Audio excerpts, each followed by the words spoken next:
Now it's the owner's turn. We had an opinion once we moved the trailer, so there was some residual. But so all I know is, go on.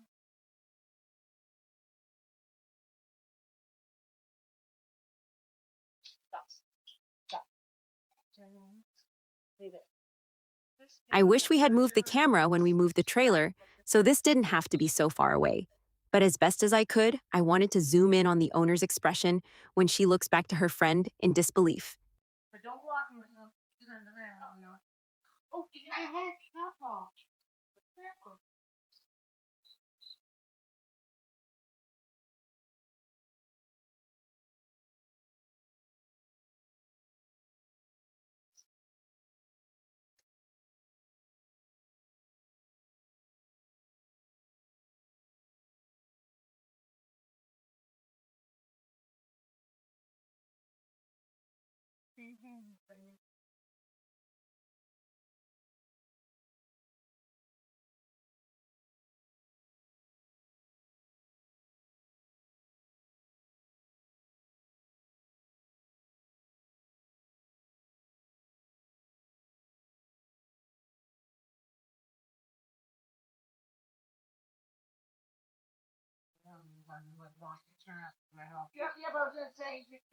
Ask him to and then say okay, give him a cue. This video was done back in the day before I figured out a knows good mic system. So this is done with a so wireless PA system, and clearly it is not working today. My apologies for the cutting in and out audio. you can tell him to wait, whatever cue you want to give him. Good.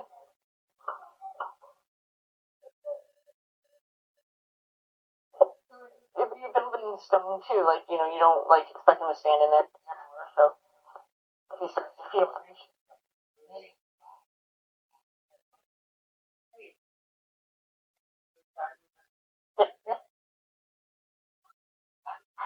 Dino, no.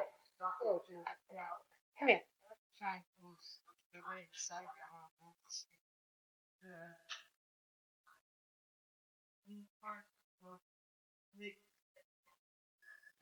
So this the option is that yeah.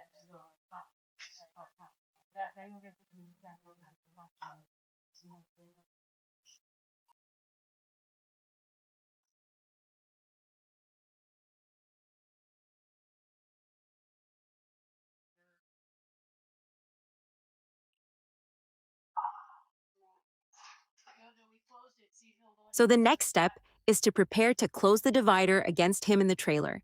Up until this point, the divider had been against the wall. So that's what I did. I just went in and adjusted the divider so that we are prepared to position him against the wall and close the divider, officially locking him in.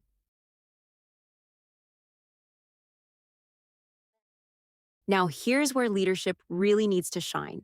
Of course, the inside of the trailer now looks different, but your confident energy will help him not think that he should be scared of the change.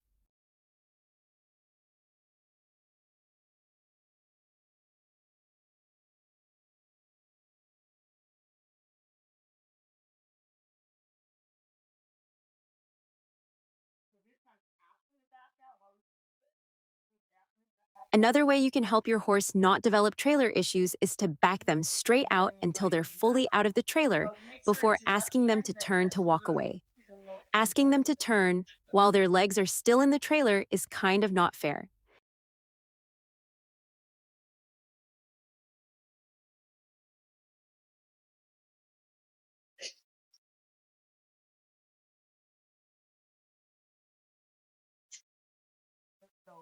As a teacher, I try very hard to stand back and see if they reach their agreement without my help. I stand and try to be helpful in my coaching, but I try not to step in and do the work. The only time I ever really step in is when I know for sure it's not going to happen, or if I see the horse starting to struggle.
Now it's time to prepare to actually close him in.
Now it's time to ask him to back out.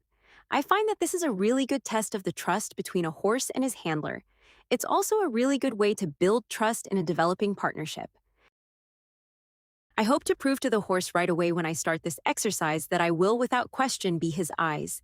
And in that promise, I tell him when he reaches the edge to start to feel for the ground, I'll tell him step down. And by telling him step down, I'm offering him that moment it would take for him to reach back and feel for the difference in the ground. That greatly enhances their ability to build confidence and trust in you as their leader. I use the step down command for the front feet as well, but for the back feet, it's imperative. Horses are blind backing out of a trailer, and if you want your horse to never have trailer issues, you want to make sure that you always promise to tell them when the ground is going to disappear from underneath of them.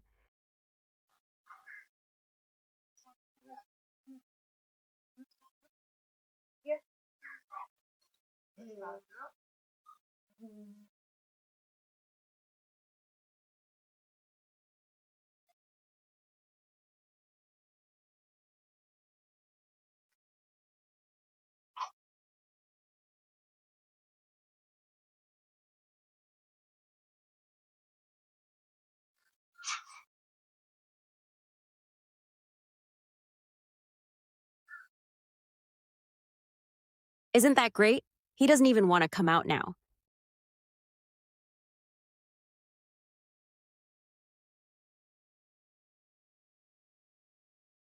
I certainly wouldn't punish him for not wanting to come out or rush him to come out because wasn't the whole point of this was to get him to want to be in there?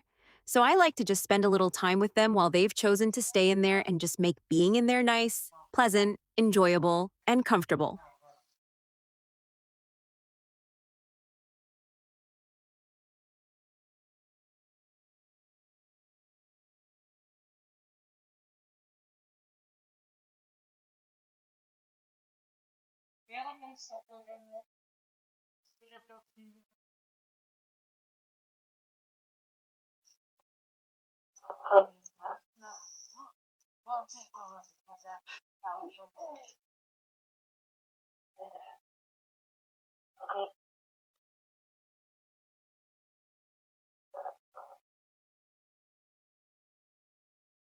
Yeah, sometimes they'll tell you as soon as you step up, they throw their hat.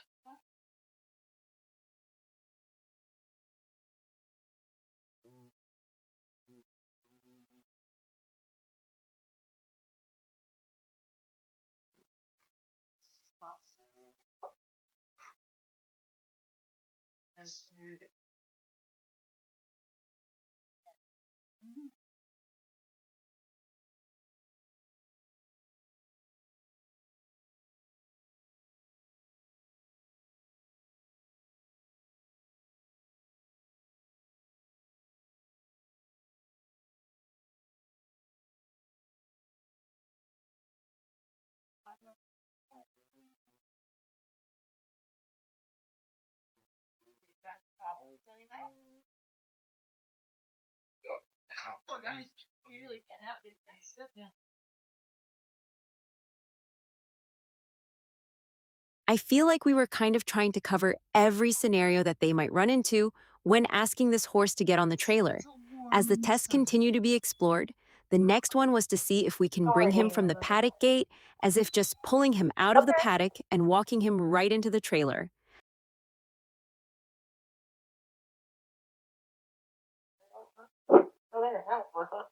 It wasn't working the whole time I was over there, was it? It was. Since she was gone for quite a while, I decided this was a great time to end this video and make another. Be sure to check back for part 4.